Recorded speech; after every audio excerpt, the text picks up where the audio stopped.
Asisten Pemerintah dan Keistimewaan Aceh Sekda Aceh Dr. M. Jafar melantik 30 orang jabatan fungsional di lingkungan Satuan Polisi Pamong Praja dan Wilayatul Hisbah Aceh dan fungsional Arsiparis.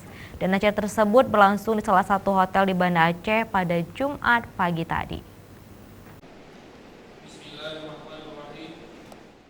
Pelantikan jabatan fungsional Satuan Polisi Pamong Praja dan fungsional Arsiparis di lingkungan Satuan Polisi Pamong Praja dan Wilayatul Hisbah Aceh dihadiri Kasat Pol PP dan WH Aceh yang baru Jalaluddin, serta sejumlah pejabat di lingkungan Satpol PP dan WH Aceh.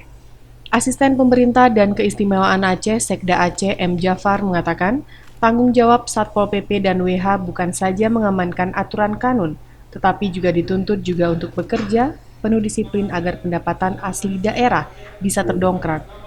Oleh sebab itu, pemerintah Aceh melakukan pembenahan agar lembaga tersebut lebih kokoh untuk mendukung lembaga Satpol PP dan WH dalam menjalankan tugasnya dengan baik, dan tentu diperlukan penguatan sumber daya manusia. Sesuai dengan kebijakan tersebut, Satpol PP telah mengangkat 30 orang jabatan fungsional, terdiri dari Pol PP Muda, Pol PP Pertama, Pol PP Pelaksana, Pol PP Praja Muda, dan 1 orang fungsional Arsiparis. Pengangkatan tersebut telah mengikuti peraturan yang berlaku. Dengan demikian, kehadiran para pejabat baru ini diharapkan bisa memperkuat kinerja Satpol PP dan WH ke depan. Tim Liputan Aceh TV.